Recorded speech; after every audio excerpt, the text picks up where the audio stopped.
It's an issue that has been popping up in one local legislature after another recently. Maryland is about to become the next state to debate the issue of GMO labeling. Now, here in Annapolis next week, the House Health and Government Operations Committee will be holding a hearing to discuss this food fight. Right now, two similar reading bills are passing through the House and the Senate that would make Maryland the third state to require GMO labeling on foods.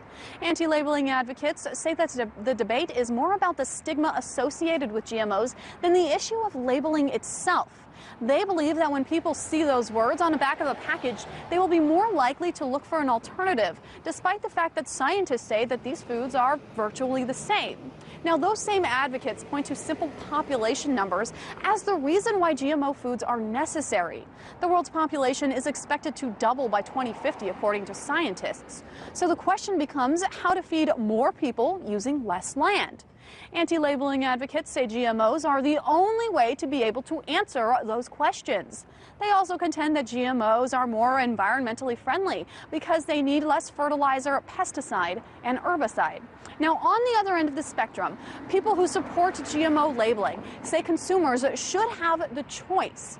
Some are afraid of the future of health consequences associated with GMO foods, though none have been proven.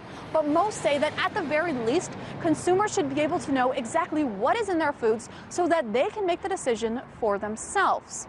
Now, beyond the issue of labeling, there are a number of other questions that would have to be answered before such practices could go into place. First, the minimum amount of GM ingredients required to actually necessitate a label. States would also have to define what natural foods are.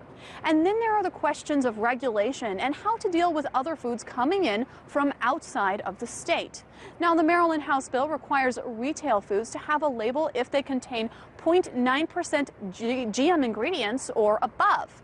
New York is currently debating a similar bill, but both certainly have their opponents. Anti-labeling advocates spent $70 million to defeat ballot initiatives in California and Washington alone. And much more money is likely to be spent if bills and votes come up in states across the U.S. beyond California and beyond Washington. Reporting in Annapolis, Maryland, Meghan Lopez, RT.